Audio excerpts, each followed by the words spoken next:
Hey, what's going on, guys? Gladdle64 here. Today, I will be breaking down the National Broadband Network, and also, hopefully, you're into games. This is kind of a gaming channel, so I will have gameplay of Battlefield and quite very biased in the background. Hopefully, that will keep you entertained while we break down the National Broadband Network. That's what we are doing today. This will be quite a long video. It will cover a lot of topics. Firstly, what the National Broadband Network is. I was originally gonna make this into separate videos, but I couldn't be bothered, so it'll be in one video. I will have annotations at the start to every section. It will help you. It's very simple. It's very simplified because I'm pretty sure some people won't get it if I have facts like GPON and all that. It'll be a bit too confusing. I'm going to do this at the simplest form I can, and hopefully it helps a lot of you guys out. Now, the first thing we're going to start off with, as I said, is what the National Broadband Network is. So, what is the National Broadband Network? Well, the National Broadband Network is a scheme set out from the government to upgrade the telecommunications sector in Australia. The NBN will replace other networks like the old copper network and HFC networks used for pay TV and high-speed internet by Telstra and Optus. NBN Co, a government-owned wholesale company, will work alongside local contractors to roll out fibre to the premises to 93% of the population. And more hard-to-reach areas like rural Australia will either receive fixed wireless or satellite technologies making up the 7%. So wait, what is the point of this project? Well, currently we are ranked 43rd in average download speeds and we are falling behind every year, so this upgrade is vital to Australia's future and its approach at the digital economy. Here's some examples of the benefits from the NBN. For healthcare, things like telehealth will be made possible through the NBN with its super fast, reliable connection, and this will give doctors a real time monitoring system for the checkups with their patients via video conferencing. Remote lectures and teachings can be done via video conferencing for schools if a child can't be there due to sickness, and this is an advantage for the student as he won't fall behind in class. Finally, gaming and entertainment like streaming TV shows or playing online games can be achieved with ease due to the low latency and high bandwidth the NBN offers. So that was a bit of a breakdown, like what the NBN can be used for.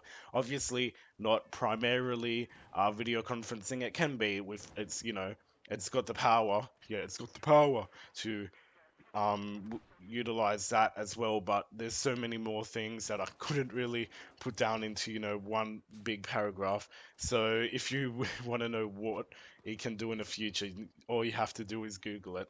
Anyway, I'm going to get on to the two plans, how different they are. Now, this is quite sad, the new plan, but hopefully it won't make you cry. Yeah, that's my next topic. So the two plans. So what are you going to get? Well, the current plan uses, which is Labor's plan, uses fiber to the premises to 93% of the population, fixed wireless to 4%, and satellite to 3%. Now, that was Labor's plan. If you don't know, Labor is no longer in power and they are implementing a new plan, which is the multi-technology mix or there's another name, but I can't remember it at the moment. The revised plan, however, this is the coalition's preferred plan, which they will have to go through a lot of hurdles to get what they want. I'll be covering that in a moment, not in a moment, later in the video. So what does the coalition's preferred plan use? Well, that uses ambient fiber to the premises to only 22%. So yeah, we're seeing a very big decrease in the number there, but it's such a shame. Now there's another technology, fiber to the node, which is 44%, and HFC, which is 30%. That's the cable network, if you don't know. So that's basically the two plans. How different they are very different. Oh, and I should say the second plan also has fixed wireless and satellite. I'm not sure if the more or less ratio is different, but you can always look that up. So that's basically the plans. I'll now be moving on to the technologies and kind of a versus how great they are.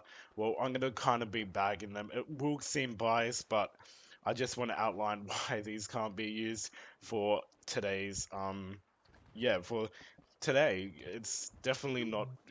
feasible to use these technologies. You know, full fiber is the way to go, but it will be a bit debatable what I'm going to say right now.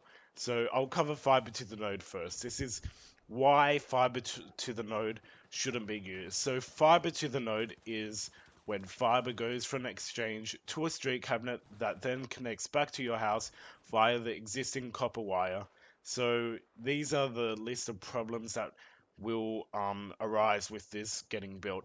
It will already be obsolete as soon as it's finished. So if the rollout miraculously speeds up, it's already obsolete once it's built and will have to be upgraded to fiber to the premises. The slower speeds, the further you are from a street cabinet. So if you get a 100 down tier, you probably won't get that if you're 300 meters away. There are a lot of variables. Also, the copper is degrading. If you don't know, this network is very, very old, like 50, 60 years old. So copper does corrode after, a while, years, I should say. It corrodes every year, and that's why people's speeds get slower. And also, distance can be a real killer, as I said from the point before. Slower speeds you are, further you are from the street cabinet. Copper maintenance price unknown. That is a big problem. We don't know how much this is going to cost to get the copper to the level you would want to if you were to deploy fiber to the node. There's no actual power plan yet because these nodes need power and there's no power plan yet. So we don't know how these are going to get powered for a full scale rollout. They also require batteries to be replaced every 2 years, and wow, that's like 50,000 nodes or something that have to get their batteries replaced every 2 years. That I would hate to be replacing those batteries. Obviously not one person. I imagine that would be torture. Um, anyway, speeds are only up to possible. What the hell? Speeds are only up to, so you probably won't get the speed you pay for. Depend if you're right next to it, you probably will, but there is a chance you may not. Yeah, that's basically fiber to the node. Yes, I'm bagging it, quite biased, but well, not really, but I don't like these technologies, as you probably know. Now, HFC, this is the cable network. Run, Telstra and Optus use this for pay TV and high-speed internet. I'm joking. It's pretty fast. I'm using cable now. I'm gonna get the NBN in a few months, which I'm pretty excited for. Anyway, how does HFC work? Well, HFC is basically like a power line. Everyone has their separate line going directly to their house. So you could say and it's also powered by electricity. Okay, something just fell apart. Never mind. Getting back to the video. Anyway, so it is gonna be a problem when it's shared. So this network is shared. So let's just say if everyone was using it at the same time, you probably won't get the same speeds because it's the one cable and it will be a bit of a problem. Um, Especially with speeds. I'm not sure about latency. So if you play games, I don't know how you would get affected. Slow upload speed can be resolved, but you also have that problem with it being shared. So it can be upgraded, but you still got that problem there. Speeds are only up to that's a lot of factors. So, um, okay, well, it's not really future proof as well. So isn't fiber to the node. Anyway, ADSL 2 plus. I'm not going to cover this too extensively, but ADSL 2 Plus is just basically copper to the home. It's copper from the exchange all the way to your home. I missed out a lot of parts, but that's basically what ADSL 2 Plus is. It's subjected to weather because copper is definitely prone to weather, like rain. I've heard instances where the rain will take over your network and shut it down. That sounded very weird, but it will shut down. Won't really shut down the network. It will um, basically make it so you can't access the internet. That's not even a good description.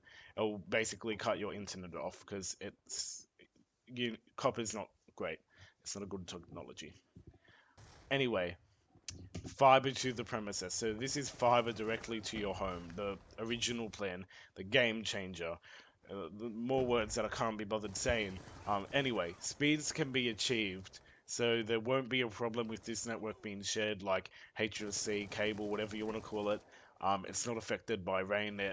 There are fiber optic cables linking to international servers under in the ocean. So obviously this isn't affected by water or whatever.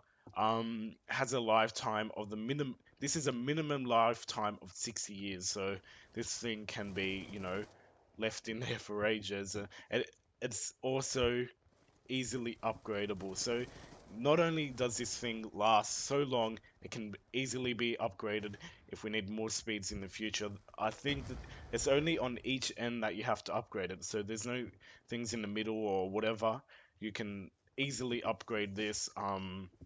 Everyone can get the same speeds. What I mean by that, there's obviously more factors like if your equipment's bad, if you have a really terrible router or whatever, or maybe the fiber line wasn't installed properly. There are a lot of variables, but yeah, it can. You basically can get the same speeds as the person living next to you with the NBN. You can both get 100 without any shared problems. And because it's at the speed of light, there aren't any problems with slow down delay. It's great, overall. Doesn't matter how far you are from exchange, it's light speed. It's quite obvious. Lower ping times. So this is the lowest ping time from all the technologies and fast uploads, much faster than cable. 40, the current plan is one, the highest tier actually is 100 down and 40 up. That is incredible speeds because I know some people get less than a megabit.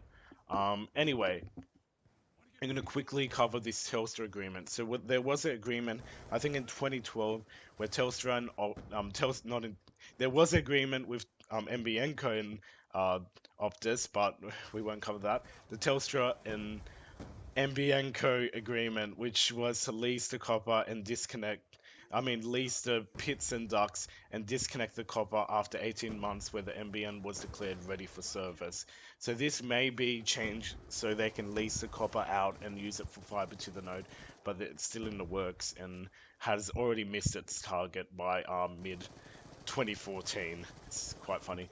Anyway, so this is the last point, the coalition's build price versus Labor's and the completion date.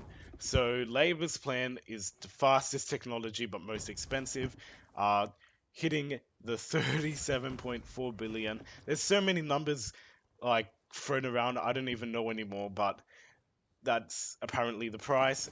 It's definitely worth it, and it will be completed by 2021. But this technology is so awesome that it won't. It may go out today one day if they find something faster than light. I don't know, but this technology is very, very good and future-proof, unlike the coalitions, which is okay. I'm gonna go over the coalitions now. So the coalitions fiber to the node it costs 20.4 billion, which sounds funny because it's an obsolete technology now, and by the time it makes no sense. Anyway, that's not a debate now, and it's completed by 2019. That's a 2-year difference. If you can't laugh at that, I don't know. That's pretty funny. Anyway, I hope you enjoyed the National Broadband Network breakdown video I made. That sounds very weird how I'm gonna end this video. Anyway, I hope you enjoyed it. Thanks so much for watching, and this should be the most recent MBN video since it's covering after the election. I saw a lot of videos, they were really good, but they were before the election, so they didn't really cover anything that happened after it because they were prior to it. You can't go back in time and change. No, no, no. That doesn't happen. Okay.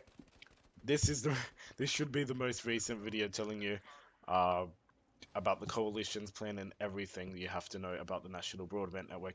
So as I said before, thanks so much for watching and see you in the next one. I can talk. Bye.